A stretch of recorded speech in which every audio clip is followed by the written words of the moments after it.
하나님께 감사합니다.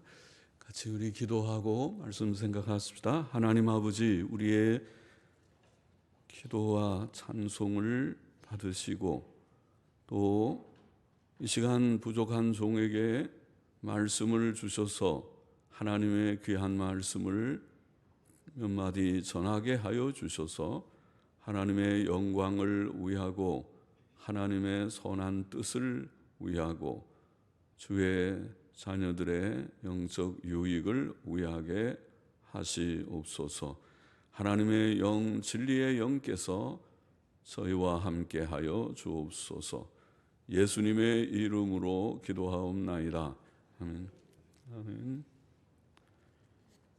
고린도전서 14장은 방언과 예언에 관한 말씀이라고 할 수 있습니다. 1절부터 좀 보십시다. 사랑을 따라 구하라, 혹은 사랑을 구하라, 사랑을 구하라. 신령한 것을 사모하되 특별히 예언을 하려고 하라. 자, 본문은 사랑이 은사들보다 중요하기 때문에 먼저 사랑의 덕을 구하고 그것을 가진 자로서 신령한 것, 곧 성령의 은사를 구하라는 뜻입니다. 또 사도는 그들에게 성령의 은사를 사모하되 예언을 하려고 하라고 말했습니다. 예언을 하려고 하라는 것은 본장 전체에서 그의 교훈의 요지입니다. 예언한다는 원어는 하나님의 말씀을 대언한다는 뜻입니다. 그것은 물론 때때로 미래의 일에 대한 예언도, 우리의 번역대로 예언도 포함됩니다. 사도시대이니까 사도 바울은 성령의 은사들을 사모하라고 가르친 줄 압니다. 만일 그가 오늘날 합정동에 와서 예배 시간에 설교를 한다면 성경을 열심히 읽고 묵상하며 믿고 행하고 성경으로 권면하시오 라고 말했을 것이라고 저는 확신합니다. 하나님의 명백한 뜻이 그러하기 때문입니다. 오늘 시대에 여러분 방언과 예언을 하십시오, 그렇게 권한 것이 하나님의 뜻이 아니고, 오늘날은 하나님의 충만한 계시가 성경에 기록되어 있기 때문에 여러분 이 책에 집착하십시오. 성경을 아무쪼록 많이 읽으십시오. 그리고 또 그 말씀을 다 믿고 그 내용을 힘써 실천하십시오. 그것이 충분하고 그것이 참으로 하나님이 원하시는 바라는 것을 확신하기 때문에 그렇습니다. 2절 보십시다. 이는 방언을 말하는 자는, 원문에 이는 방언을 말하는 자는 사람에게 하지 아니하고 하나님께 하나니 이는 알아듣는 자가 없고 그 영으로 비밀을 말함이니라. 방언은 외국어를 가리킵니다. 방언으로 말하는 것은 사람에게 하지 않고 하나님께 하는 것이며 알아듣는 자가 없고 영으로 비밀을 말하는 것이라고 표현했습니다. 비밀이라고 말한 것은 그 내용을 알지 못하기 때문에 그러는 것이죠. 내용을 알면 비밀이 아니죠. 3, 4절 보십시다. 그러나 예언하는 자는 사람에게 말하여 덕을 세우며 권면하며 안위하는 것이요 방언을 말하는 자는 자기의 덕을 세우고 예언하는 자는 교회의 덕을 세우나니. 덕을 세운다는 말은 유익을 준다, 그런 말이 유익을 준다. 교회의 덕을 세운다는 말은 다른 교우들에게 권면과 위로의 말을 주는 것을 말합니다. 유익한 것이죠. 권면이 필요한 이들에게 바른 권면을 하고 또 위로가 필요한 이들에게 바른 위로와 격려를 하는 것이 유익을 주는 것입니다. 그게 덕을 세운다고 말합니다. 그 반대는 부덕하다고 말합니다. 그것은 다른 이에게 해를 끼치는, 그 믿음에 시험을 주고 해를 끼치는 것은 덕을 세우지 못하는 일이고, 덕을 세우는 것은 유익을 주는 것을 말합니다. 5절 보십시다. 나는 너희가 다 방언 말하기를 원하나 특별히 예언하기를 원하노라. 이는 전통사로는 이는 방언을 말하는 자가 만일 교회의 덕을 세우기 위하여 통역하지 아니하면 예언하는 자만 못하니라. 못함이니라. 그러겠죠. 못함이니라. 사도는 방언하는 자가 교회의 유익을 위해 통역하지 않으면 예언하는 자만 못함으로 그들이 방언보다 예언하기를 원하였습니다. 방언도 통역을 하면 예언과 같은 하나님의 뜻을 전해지긴 하지만은 통역하지 못하고 방언만 하면 아무도 알아듣는 사람이 없으니까 아무도 그 방언 가지고 유익을 얻을 수 없습니다. 6절부터 9절 보십시다. 그런즉 형제들아 내가 너희에게 나아가서 방언을 말하고 계시나 지식이나 예언이나 가르치는 것이나 말하지 아니하면 너희에게 무엇이 유익하리요? 혹 저나 검은고와 같이, 저는 필이죠. 오늘 플루스입니다. 저나 검은고와 같이 생명 없는 것이 소리를 낼 때에 그 음의 분별을 내지 아니하면 저 부는 것인지 검은고 타는 것인지 어찌 알게 되리요? 만일 나팔이 분명치 못한 소리를 내면 누가 전쟁을 예비하리요? 이와 같이 너희도 혀로서 알아듣기 쉬운 말을 하지 아니하면 그 말하는 것을 어찌 알리요? 이는 허공에다 말하는 것이라. 성도는 이 혀로서, 혀를 가지고서 알아듣기 쉬운 말을 해야 한다는 것입니다. 그렇죠? 사람이 이 혀는 말하기 위해 하나님이 주신 것인데 이 혀가 딱 붙어 굳어버리면 말을 할 수가 없어요. 발음이 안 돼요. 그래서 혀가 잘 움직여야 정확한 말을 잘 하는 것인데 이 혀로 알아듣기 쉬운 말을 하라. 아무리 방언을 잘해도 다른 사람이 알아듣지 못하면 아무 소용이 없습니다. 사람들이 알아듣지 못하는 말을 한다는 것은 허공에다가 말하는 것과 다를 바가 없다. 허공에 대고 떠들어대는 것과 무엇이 다를 것이냐. 10절 보십시다. 세상에 소리의 종류가 이같이 많되 뜻없는 소리는 없나니 그러므로 내가 그 소리의 뜻을 알지 못하면 내가 말하는 자에게 야만이 되고 말하는 자도 내게 야만이 되리니 그러면 너희도 신령한 것을 사모하는 자인즉 교회의 덕 세우기를 위하여 풍성하기를 구하라. 자, 교회에서는 알아듣지 못하는 말을 하지 말고 알아듣기 쉬운 말을 해야 한다는 것입니다. 그것이 교회의 영적 성장을 위해 필요하고 중요한 것입니다. 13절 그러므로 방언을 말하는 자는 통역하기를 기도할지니 내가 만일 방언으로 기도하면 나의 영이 기도하거니와 나의 마음은 열매를 맺히지 못하리라. 마음이라는 누스라는 말은 나의 생각, 영어로는 마인드 그러죠. 나의 생각 혹은 understanding, 이해력이라는 말입니다. 나의 생각, 나의 이해력은 열매를 맺히지 못하리라. 방언으로 기도하는 것은 영의 활동이기는 하나 생각으로 열매를 맺지 못한다 그렇게 표현했습니다. 무슨 말인지 알아듣지 못하니까 자기에게도 유익이 없습니다. 즉 내가 그 내용을 이해하지 못한다는 뜻입니다. 방언은 하나님의 영께서 성도의 영에 직접 역사하셨던 현상이라고 보입니다. 그래서 그것은 자기가 알아듣지 못하는 자기의 생각으로 이해력으로 알아들을 수 없는 말을 하는 것이었습니다. 15절 보시다. 그러면 어떻게 할꼬? 내가 영으로 기도하고 또 마음으로 기도하고 내가 영으로 찬미하고 또 마음으로 찬미하리라. 그렇지 아니하면 네가 영으로 축복할 때에 혹은 찬미할 때에 무식한 처지에 있는 자가 내가 무슨 말을 하는지 알지 못하고 내 감사에 어찌 아멘 하리요. 너는 감사를 잘하였으나 그러나 다른 사람은 덕세움을 받지 못하리라. 자, 방언으로 기도하거나 찬미하는 자는 통역하지 않으면 듣는 사람이 아멘으로 화답할 수 없다는 것입니다. 그렇죠? 자기도 알지 못하고 남도 알지 못하는 말로 찬미하고 기도하면 어떻게 사람들이 아멘하고 거기에 동의할 수 있겠습니까? 그러므로 교회에서는 아무 유익이 없다.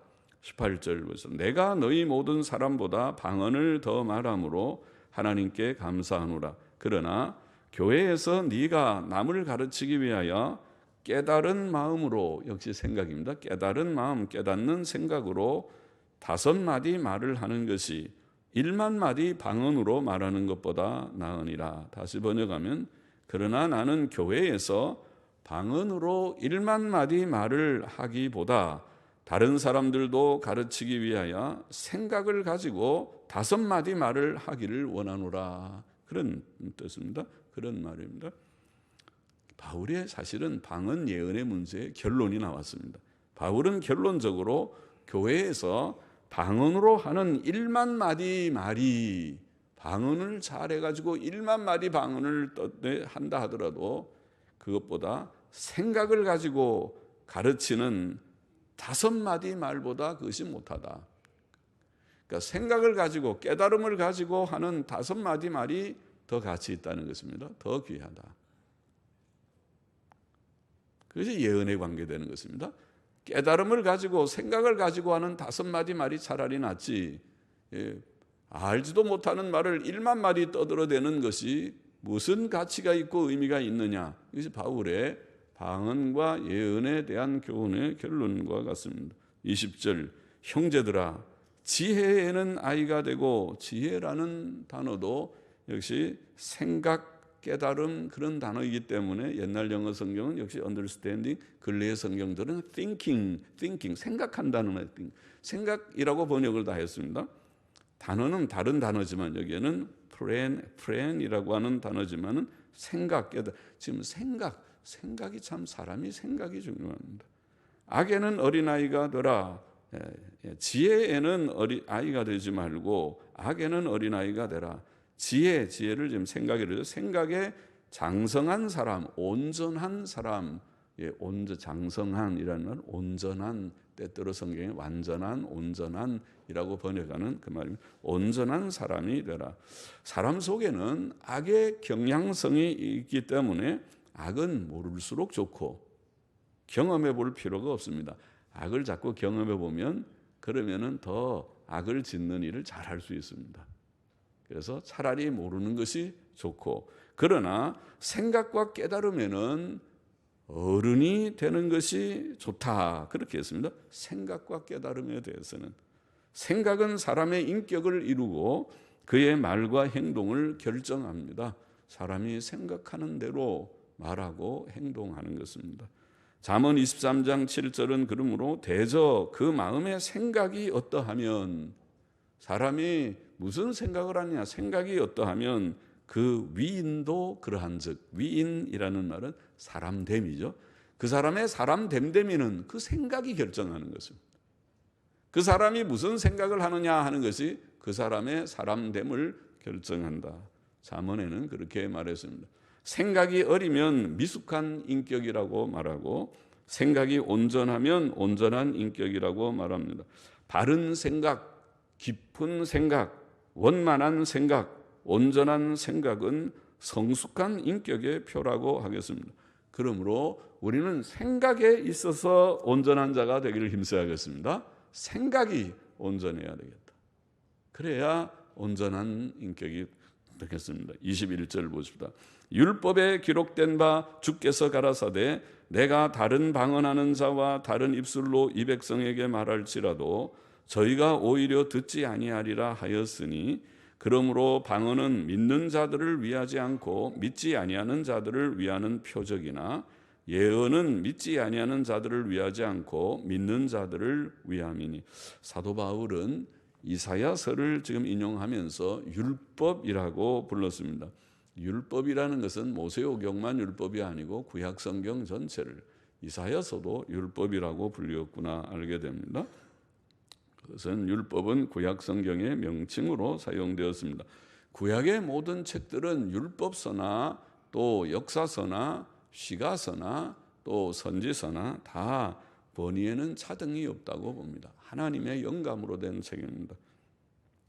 바울은 방언이 믿지 않는 자들에게 표로 주신 은사며, 지금 이사야서를 인용하면서 믿지 않는 자들에게 표로 주신 은사며 예언은 믿는 자들에게 표로 주신 은사라고 말합니다.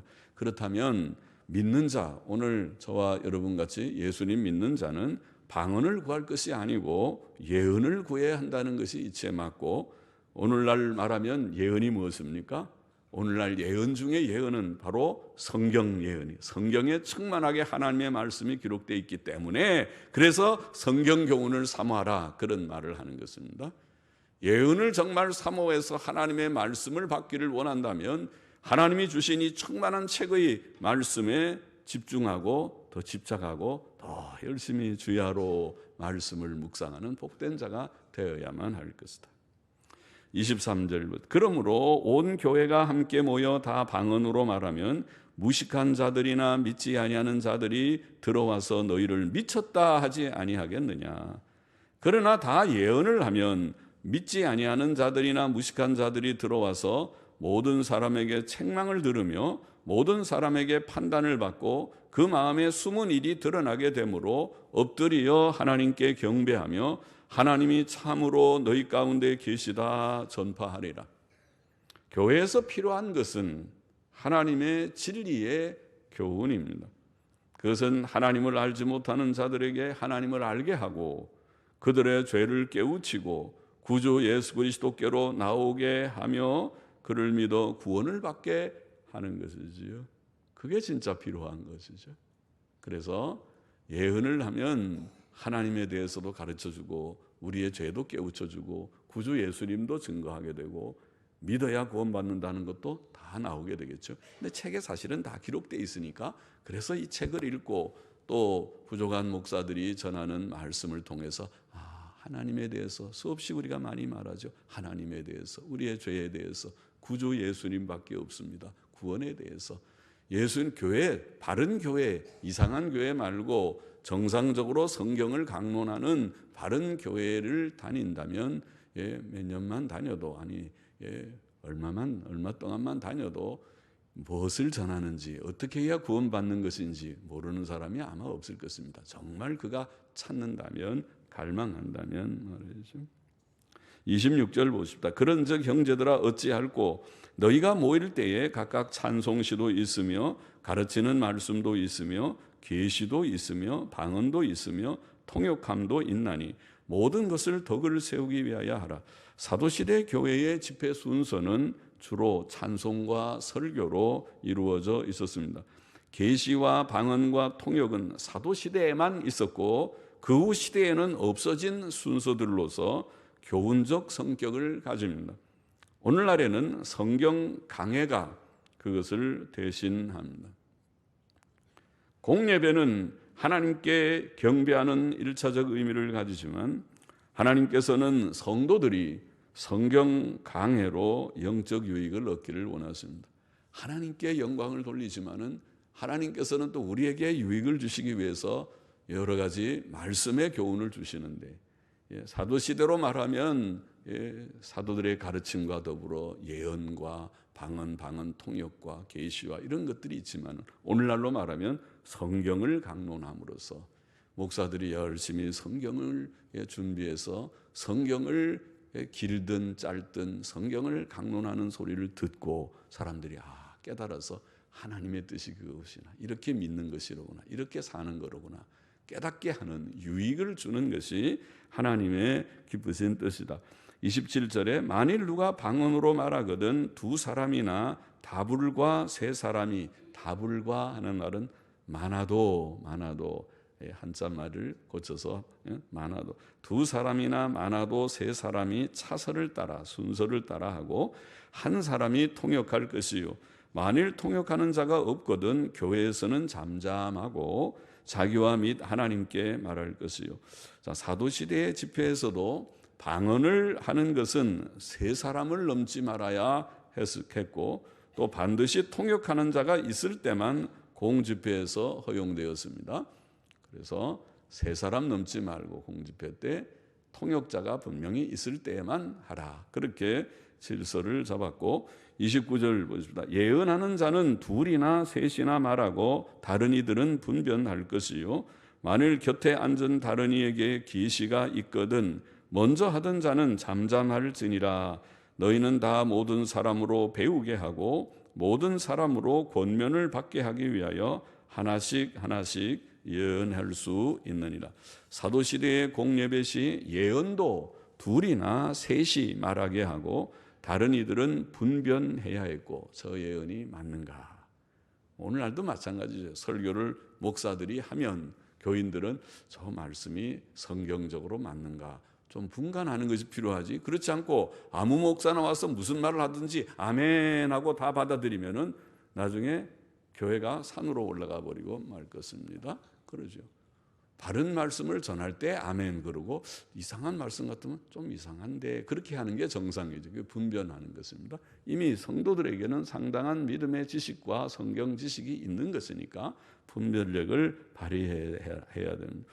모든 사람이 하나님의 권면과 위로를 받도록 하라고 했고 32절 보십시다. 예언하는 자들의 영이 예언하는 자들에게 제재를 받나니 하나님은 어지러움의 하나님이 아니요 오직 화평의 하나님이시니라. 방언과 예언은 무질서하게 이루어져서는 안 되었습니다. 교회의 집회는 질서 있는 집회가 되어야 한다고 말했습니다. 하나님께서는 어지러움과 혼돈의 하나님이 아니시고 질서와 화평의 하나님이시다. 죄는 사람의 인격을 무질서하고 혼란스럽게 만들었지만은 그러나 사람이 하나님을 알게 될 때에 우주의 질서를 발견하게 되고 이 우주가 하나님이 만드신 우주로구나. 하나님이 자연 법칙을 내심과 같이 인간의 모든 행위 법칙도 십계명도 주시는 것이로구나. 깨닫게 됩니다. 질서를 찾고 인생의 참된 의미와 목적을 알게 됩니다. 여러분 다 알게 됐습니까? 인간이 무엇입니까? 할 때 이제 조금 알겠습니다. 조금 인간은 하나님의 피조물이요 죄인이요 오늘 구원받아서 우리가 천국 소망 가지고 반듯하게 경건과 도덕성으로 살아가야 할 존재입니다. 그렇게 대답할 수 있기를 원합니다.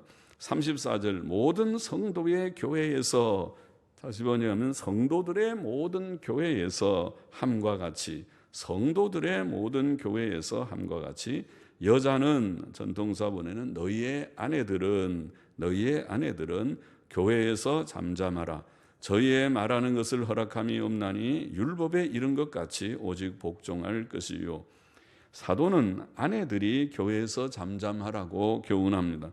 그는 몇 가지 점을 말합니다. 첫째로 이것은 이 교훈, 아내들이 교회에서 잠잠하라는 이 교훈은 모든 교회에서 지켜지는 규례다. 그렇게 말합니다. 이것은 모든 교회의 보편적 규례라는 것입니다. 둘째로 이것은 성경에 근거한 것이라고 말합니다.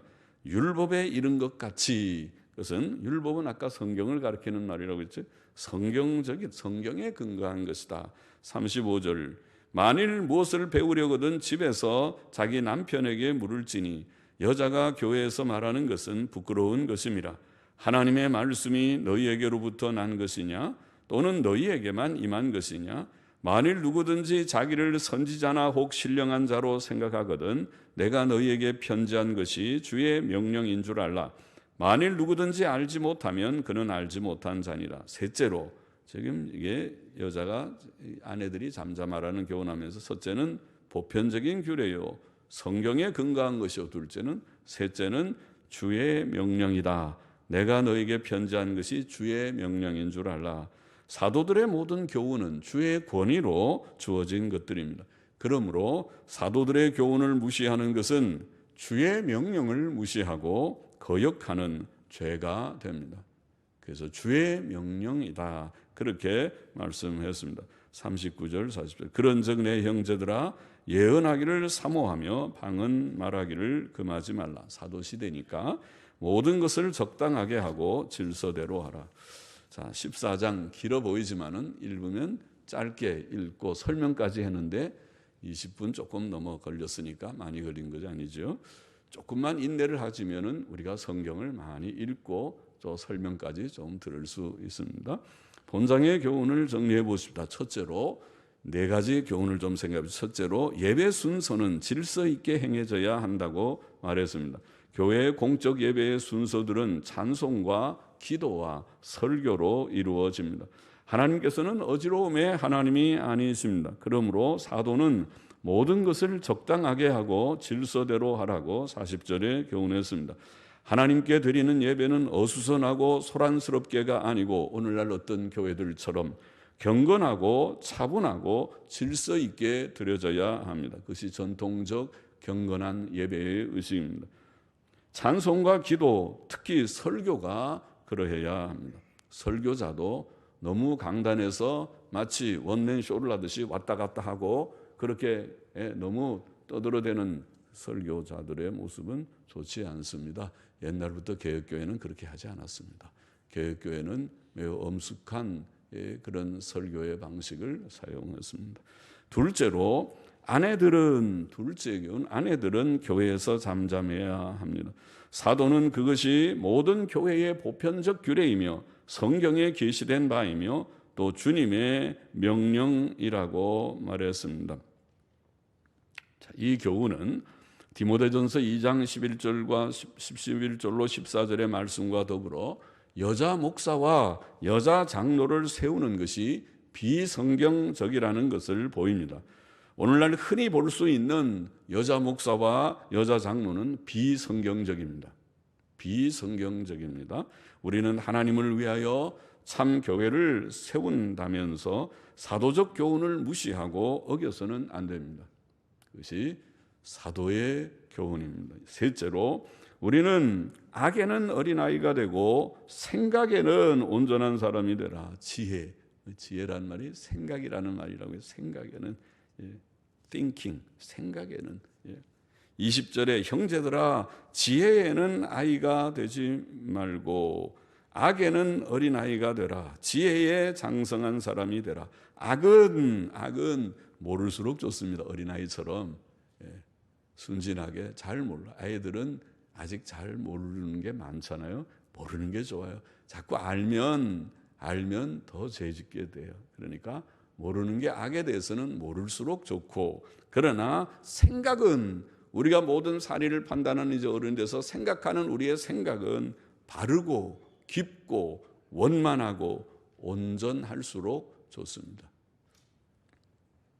우리는 생각에 있어서 온전한 자가 되어야 하겠습니다. 온전함. 자, 우리의 온전한 성화라고 하는 것은 생각에서부터 일어나요. 생각이 온전해지고, 그다음에 말이 온전해지고, 행실이 온전해지고. 그러니까 말과 행실이 온전해지려면 먼저 생각이 바로 돼야. 그 사람의 생각이 잘못되면 그것이 그렇게 말이 실수가 많은 말, 보통 우리가 흔히 푼수 같으다 그러는데, 말에 실수가 많은 사람은 누가 하는 거죠? 저 사람은 말수가 너무 많아. 말을 좀 줄이는 게 좋아. 사람이 말이 많으면은 실수가 많은 것이 야고보서의 말대로. 그래서 말은 잠언의 모든 교훈이 말은 되도록 줄이라. 그럼 실수 안 하잖아요.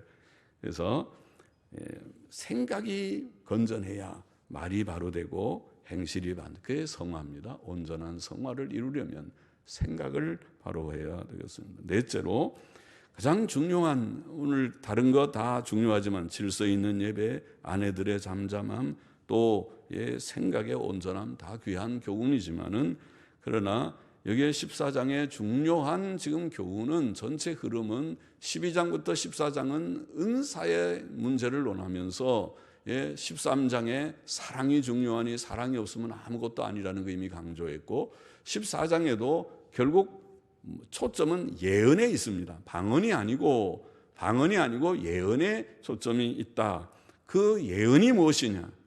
예언이 오늘날의 성경이다. 그 말을 제가 강조하는 것은, 이 초점이 예언에 있다는 말은 오늘도 여러분 다 예언하십시오, 그 말이 아니고, 여러분 진짜 하나님이 우리에게 예언을 줘서 하나님의 말씀을 대언케 하셔서 주신 이 충만한 책이 바로 우리의 손안에 있습니다. 이 책을 귀히 여기십시오. 성경을 힘써 읽도록 하십시오. 성경 안 읽는 사람은 예언에 관심이 없는 사람이에요. 하나님의 말씀에 관심이 없는 사람이에요. 그래서 하나님의 말씀을 알아야 바로 믿고, 알아야 바로 살고, 알아야 생각이 바로 되고, 알아야 성화를 이루게 되니까 성경을 열심히 힘써 읽고 또 배우기를 힘쓰고, 성경을 강론하는 때가 있으면 열심히 들어보려고 하고, 요새는 시대가 좋아서 성경 강해가 다 이제는 수백 개의 부족한 성경 강해지만 성경 강해가 다 이제는 서버에 올라져 있어가지고 온 세계 어디서든지 접촉을 하면은 듣고자 하는 마음만 있으면 들을 수 있는 시대가 됐어요. 정말 좋은 시대죠. 세상에 그런 시대는, 저는 어릴 때는 그런 걸 상상도 못했는데 지금은 구태여 돈이 없어서 책이 없어도 다 스마트폰은 하나씩 있고 컴퓨터는 집에 하나씩 있는데, 컴퓨터에 인터넷 접속을 해서 서버에 접촉하면 그 많은 수백 개의 설교들을 원하는 대로 들을 수 있고 또 글을 볼 수가 있고, 좋은 시대다. 성경을 듣고 읽고 배우고 또 성경 말씀이 충만해서 믿고 서로 권면하고 위로하고, 그게 덕이랍니다. 교회의 덕이 뭡니까? 남에게 권면하고 위로할 수 있는 말씀, 하나님의 말씀으로 위로와 권면을 서로 주고받으면서 하나님의 교회를 견고히 세워나가는, 그것이 교회를 세우는 일입니다. 사도는 방언보다 예언이 더 중요하다고 말했는데 그것은 예언이 교회에 유익을 주기 때문이었습니다. 그는 방언으로 하는 1만마디보다 생각을 가지고 하는 5마디가 더 낫다고 말했습니다. 방언과 예언은 사도시대 이후 신약 성경의 완성으로 그쳤다고 봅니다. 우리는 하나님의 특별 계시가 신약 성경으로 완성되었고 더 이상 주어지지 않는다고 믿기 때문에 어떤 이들처럼 예언과 방언의 계속을 주장해서는 안 됩니다. 그것은 교회를 혼란시키는 일입니다. 당신 그 열심히 있으면 성경을 좀 연구하셔요. 다른 짓 하지 마, 다른 일 하지 말고 성경을 열심히 연구는 안 하고 자꾸 이상한 현상을 경험하려고만 하는 것은 당신은 좀 잘못 알고 있습니다. 기독교를 곡해하고 있습니다. 이제 성경은 하나님의 충족한 말씀이기 때문에 우리는 성경 읽기와 공부의 중요성을 알고 성경을 열심히 읽고 묵상하고 깨닫고 믿고 행하고 또 남에게 권면하는 자가 될 때에 그것이 성숙이 됩니다. 영적으로 그래서 그게 이제 충만해서 진짜 말씀에 정통능통하면 당신은 신학교 가서 좀 목사님이 되면 좋겠습니다. 성경에 정통한 좋은 목사님들이 얼마나 필요한지 모르는데 좀 하면 좋겠습니다. 그렇게 될 것입니다. 말씀의 사람들이 되어야 합니다. 오늘도 우리 가운데 혹 주님을 믿지 못한, 알지 못하는 분이 계시다면 오늘 우리가 조금 어려운 내용인지는 몰라도 그러나 요점은 성경 속에 하나님의 계시를 다 주셨기 때문에 성경의 요지는 또 예수님이기 때문에 성경이 증거하는 구주 예수님을 여러분이 깨닫고 믿고 구원을 받기를 원합니다. 성경을 통해서 그렇게 되기를 원합니다. 성경 말씀을 부족한 목사들이 전하는 것을 통해서도 듣지만은 여러분이 개인적으로 성경을 읽기 시작하면 다 밝히 깨닫습니다. 마태, 마가, 누가, 요한 4권만 읽어도 예수님이 누군지를 알게 됩니다. 그래서 4권만 읽어도 조그만 책이죠. 성경의 3분의 1 정도밖에 안 되는 부분을 신약 성경의 3분의 1만 되는 작은 부분만 읽어도 예수님을 밝히 깨닫고 구원을 받게 될 것입니다. 그래서 구원받고 이제 성경 읽고 배워서 더 확신하고 그 교훈을 실천하는 좋은 성도가 다 되기를 소원합니다. 기도하십시다. 하나님 아버지, 부족한 종이 오늘도 고린도전서 14장의 말씀을 좀 짧게 해석하게 하심을 감사하며 이 말씀을 우리가 마음에 다 새기고 특히 하나님의 말씀, 생각에 온전한 자가 될 뿐만 아니라 주님 하나님의 말씀, 계시에 충만한 저장소인 성경을 열심히 우리가 읽고 배우고 듣고 다 묵상함으로써 믿고 또 실천하여서 복된 성도들이 다 되고 또 하나님의 교회를 든든히 세워나가는 모두들이 되게 하여 주시기를 소원합니다. 예수님의 이름으로 기도하옵나이다. 아멘. 네, 아멘.